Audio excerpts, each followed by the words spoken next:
하루는 가르치실 때에 갈릴리의 각 마을과 유대와 예루살렘에서 온 바리새인과 율법 교사들이 앉았는데 병을 고치는 주의 능력이 예수와 함께 하더라. 한 중풍병자를 사람들이 침상에 메고 와서 예수 앞에 들여놓고자 하였으나 무리 때문에 메고 들어갈 길을 얻지 못한지라 지붕에 올라가 기와를 벗기고 병자를 침상째 무리 가운데로 예수 앞에 달아내리니 예수께서 그들의 믿음을 보시고 이르시되 이 사람아 내 죄 사함을 받았느니라 하시니 서기관과 바리새인들이 생각하여 이르되 이 신성 모독하는 자가 누구냐 오직 하나님 외에 누가 능히 죄를 사하겠느냐. 예수께서 그 생각을 아시고 대답하여 이르시되 너희 마음에 무슨 생각을 하느냐. 내 죄사함을 받았느니라 하는 말과 일어나 걸어가라 하는 말이 어느 것이 쉽겠느냐. 그러나 인자가 땅에서 죄를 사하는 권세가 있는 줄을 너희도 알게 하리라 하시고 중풍병자에게 말씀하시되 내가 네게 이르노니 일어나 내 침상을 가지고 집으로 가라 하시매 그 사람이 그들 앞에서 곧 일어나 그 누웠던 것을 가지고 하나님께 영광을 돌리며 자기 집으로 돌아가니 모든 사람이 놀라 하나님께 영광을 돌리며 심히 두려워하여 이르되 오늘 우리가 놀라운 일을 보았다 하니라. 지스라 어두움 물러갈지어다. 오늘 우리에게 주신 말씀은 누가복음 5장 17절로 26절입니다. 그들의 믿음을 보시고라는 말씀의 제목입니다. 설교를 작성하기 직전에 노래하는 프로를 보았습니다. 수상한 가수라는 프로인데 무려 25년간을 형을 대신하여 데뷔한 부활의 김재희 가수가 등장했습니다. 너무 아픈 사랑은 사랑이 아니었음을 불렀습니다. 김재희는 부활의 보컬로 경연 프로그램에서 늘 1, 2위를 차지할 정도의 인기 있는 가수였다고 합니다. 그런데 데뷔를 앞두고 사고로 죽은 형을 대신해서 무대에 선 것이 늘 아니라는 마음에 25년간을 방황했다고 합니다. 그러다 음악만이 살 길이라는 생각으로 용기를 낸 것입니다. 그동안 얼마나 마음이 무거웠을까요? 그런데 관객들은 그를 응원하고 회복하는 모습을 보였습니다. 예수님은 오늘 본문에서 중풍병자를 고치시면서 그의 죄의 용서를 먼저 선포하십니다.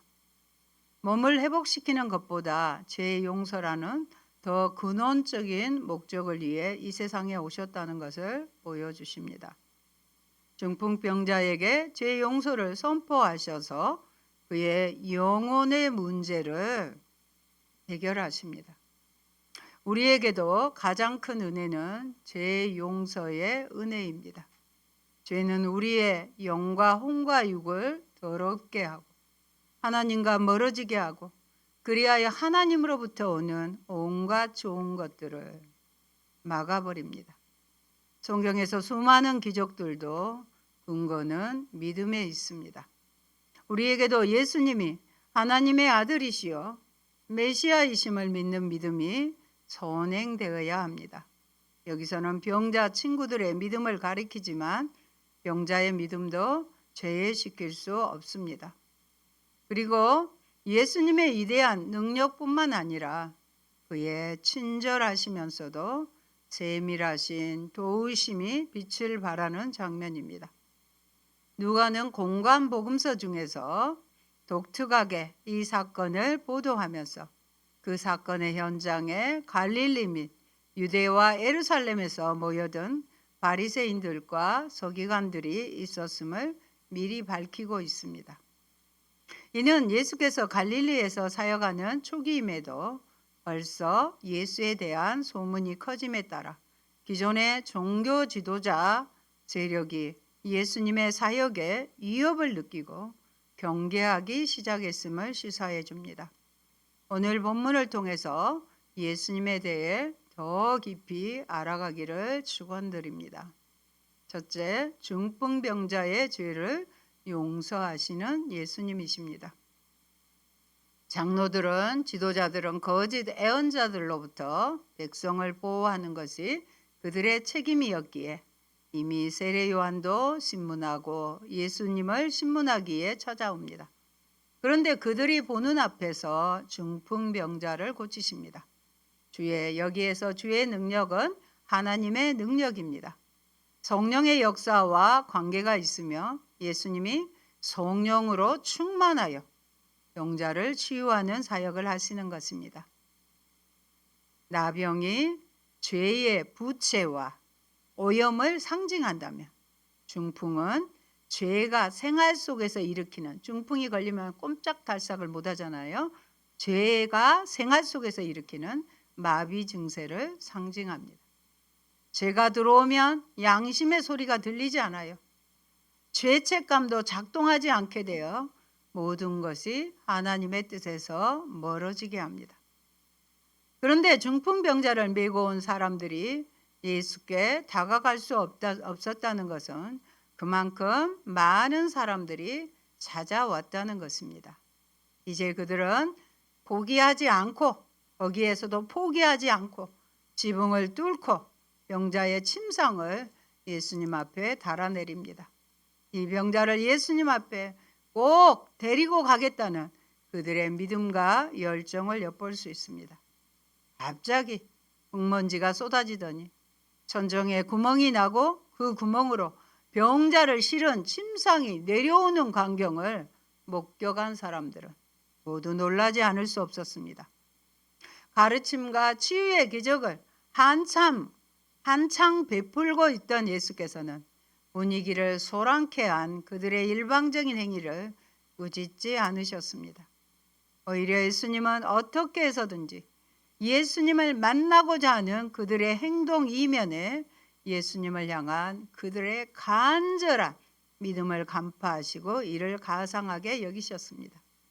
그리고는 그들의 열심 있는 믿음을 보시고 그 중풍병자를 고쳐주셨을 뿐 아니라 죄사함의 축복까지 더해 주셨습니다.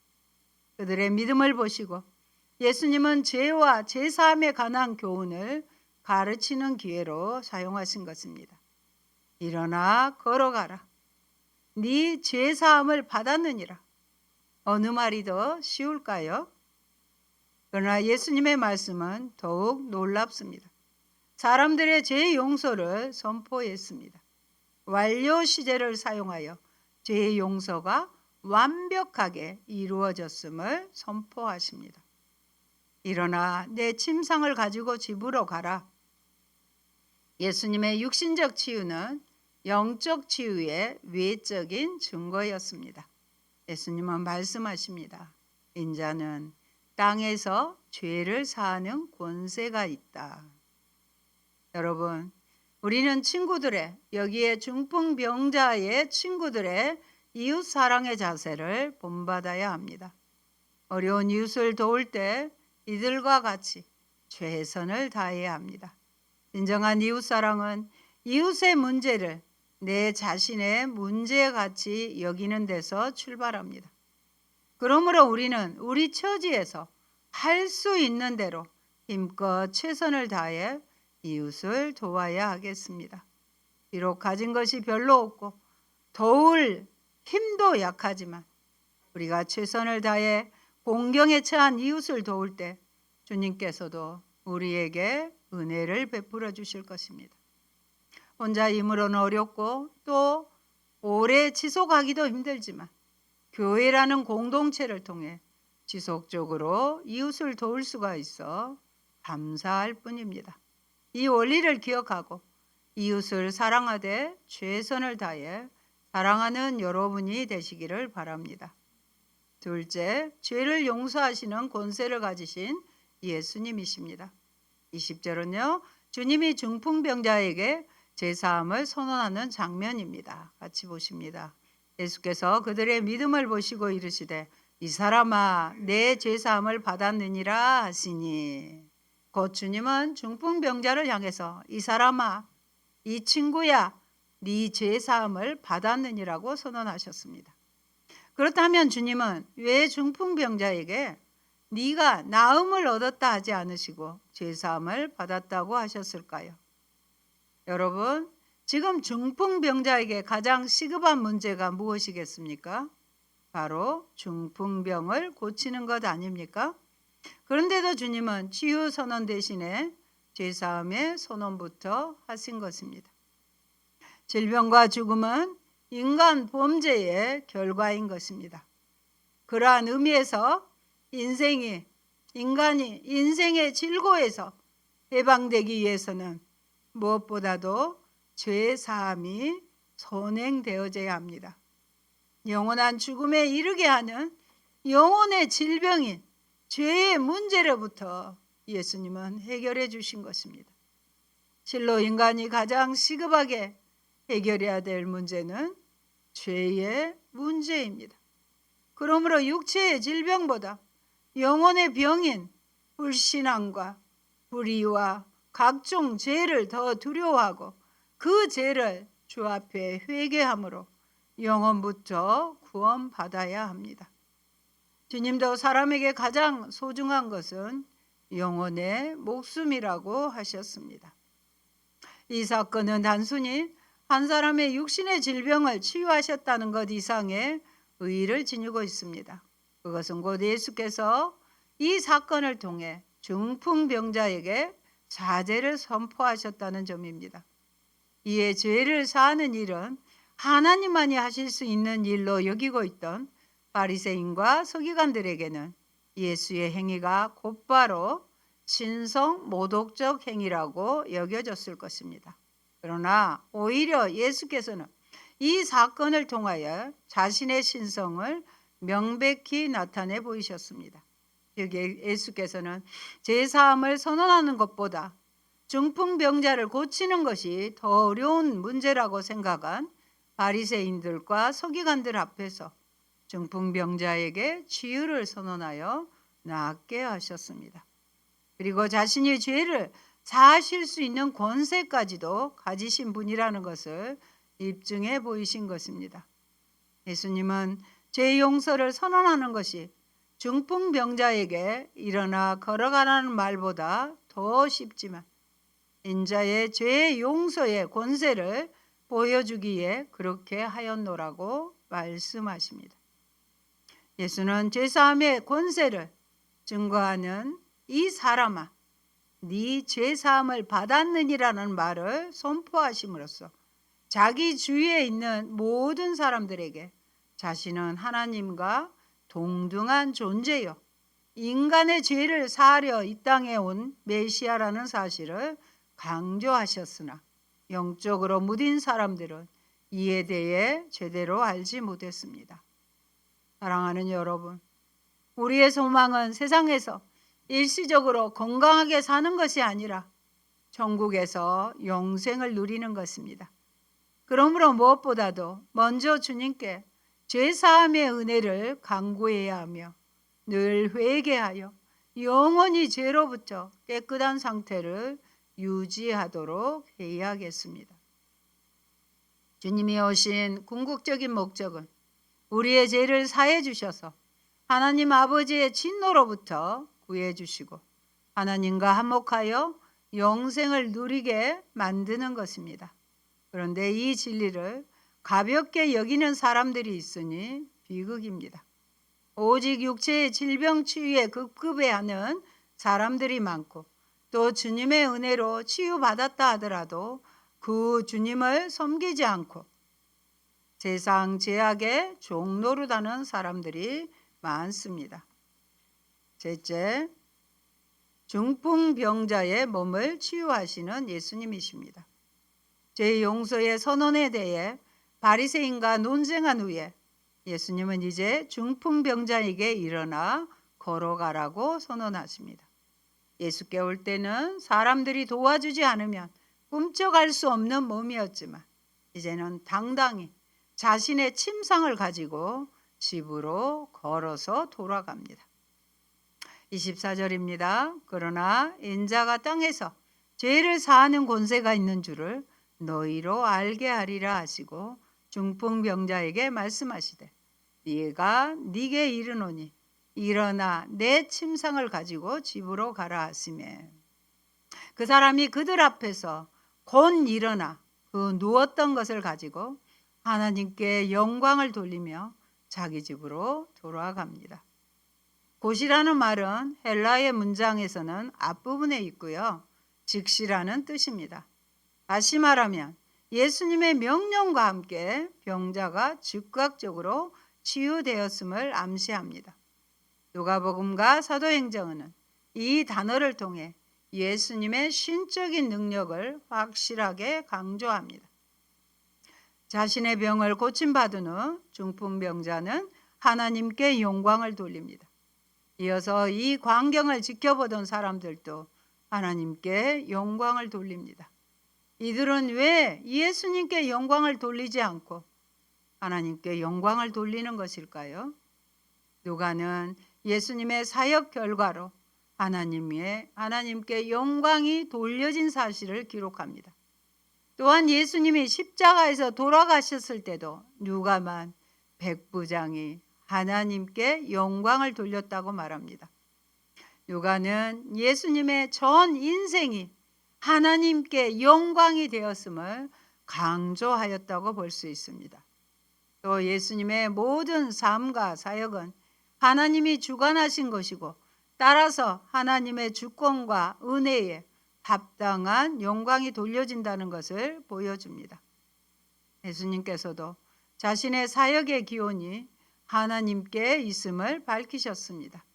자신의 계시와 능력이 하나님께로부터 왔음을 밝히신 것입니다. 그러나 우리의 목적이 무엇인지 성경을 통해서 살펴보도록 하겠습니다. 고린도전서 10장 31절입니다. 같이 보십니다. 그런즉 너희가 먹든지 마시든지 무엇을 하든지 다 하나님의 영광을 위하여 하라. 아멘. 먹는 것에 무엇을 하든지 다 하나님께 영광을 돌리라고 합니다. 우리의 존재 이유가 하나님께 영광이기 때문에 우리를 통해서 영광만 돌리시기를 바랍니다. 마태복음 5장 16절에도 이렇게 기록합니다. 같이 보십니다. 이같이 너희 빛이 사람 앞에 비치게 하여 그들로 너의 착한 행실을 보고 하늘에 계신 너희 아버지께 영광을 돌리게 하라. 아멘. 우리의 모든 삶이 우리를 지으신 창조주 되시는 하나님께 영광을 돌리는 삶이기를 바랍니다. 또 누가복음 17장 11절에서 19절을 보면요. 나병 환자 10명이 주님의 은혜로 치유받은 사실이 기록되어 있습니다. 그런데 그 중에 9명은 주님의 은혜를 망각해버리고 그냥 집으로 돌아갔고 오직 1명만이 주님께 돌아와 감사를 드렸습니다. 그러자 주님이 가라, 네 믿음이 너를 구원하였느니라고 선고하셨습니다. 즉 주님을 믿지 않는 9명의 나병 환자들은 비록 그 병은 나았을지 모르나 영혼의 죄는 사함받지 못한 것입니다. 우리는 이러한 잘못에 빠져서는 안 됩니다. 우리에게는 육체적인 문제도 중요하지만 영혼의 문제는 가장 중요한 문제인 것입니다. 사랑하는 여러분, 예수님은 죄인들의 구주로 이 세상에 오셨습니다. 이제는 예루살렘 성전에서 희생 제물을 바친 후 제사장의 사제 선포로 제사함을 얻는 것이 아니라 예수님만이 죄를 사하실 수 있습니다. 예수님은 중풍병자 자신은 물론이고 지붕을 뜯고 그 병자를 주 앞에 달아내린 이들의 믿음을 보시고 말씀만으로 그들을 일어나 걸어가게 하셨습니다. 병이 낫고 싶어 찾아온 자에게 영원한 사망까지 이기고 돌아가게 하셨습니다. 죄와 사망의 증상을 눈앞에서 없앰으로써 죄를 용서하신 자신의 권세를 입증해 보이셨습니다. 죄 아래 있던 자들을 해방하러 주께서 오셨습니다. 인간에게 영생을 주시는 권세를 지니신 분은 오직 예수 그리스도밖에 없습니다. 여러분, 이 세상 역사 속에는 말로 사람의 정신을 괴화시킨 인물도 있고 또 수많은 사람들에게 영향을 끼치며 인류 발전에 기여한 사상가와 철학가도 있습니다. 그러나 그리스도처럼 말씀 한마디로 사람의 죄를 사해 주시고, 말씀 한마디로 죽은 자를 살리시며, 말씀 한마디로 병자를 완쾌시킨 존재는 없습니다. 그리스도는 진정으로 땅과 하늘의 모든 권세를 지니신 영생을 주시는 유일한 구세주입니다. 그분은 그 사실을 증명하기에 본문의 중풍병자를 비롯하여 수많은 환자를 고치시고 죽은 자를 살리시고 엄청난 이적들을 행하셨습니다. 그러므로 우리는 이 세상에서 오직 그리스도만을 우리에게 영원한 생명을 주시고 또 우리의 간구를 응답해 주시는 구주로 굳게 믿어야 하겠습니다. 그래서 어떠한 유혹이든지 물리치고 오직 그리스도만을 구주로 섬기는 지혜로운 성도들이 되어야 하겠습니다. 사도행전 4장 12절 말씀으로 선포합니다. 다른 이로서는 구원을 얻을 수 없나니 천하 인간의 구원을 얻을 만한 다른 이름을 우리에게 주신 일이 없음이니라 하였더라. 여러분 분명 이 말씀이 믿어지실 것입니다. 사랑하는 성도 여러분, 사람들 중에는 체면과 이웃의 눈 때문에 자신이 하고 싶은 일을 하지 못하는 사람들이 많습니다.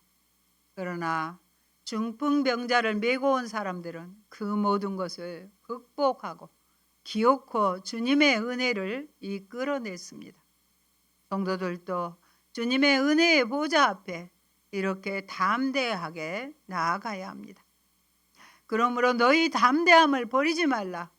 이것이 큰 상을 얻느니라. 히브리서 10장 35절 말씀 한 번 더 외쳐봅니다. 그러므로 너희 담대함을 버리지 말라.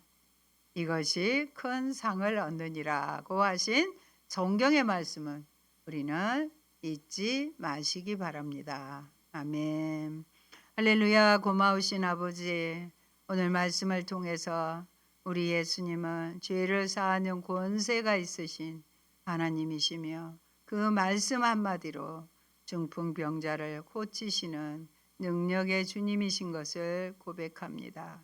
하나님 아버지, 우리가 어찌할 수 없는 죄의 문제를 해결하기 위해서 이 땅에 오시고 죄로 인한 질병과 사망에 매여 있는 우리들을 해방시키기 위해서 오셨습니다. 그 주님을 간절한 마음으로 중풍병자와 친구들의 같은 그런 간절한 마음으로 주님의 은혜를 구하며 죄사함의 은혜를 구하며 우리도 영과 혼과 육이 온전히 치유되는 놀라운 역사 있도록 하나님 은혜 베풀어 주시옵소서. 예수님 이름으로 기도합니다. 아멘.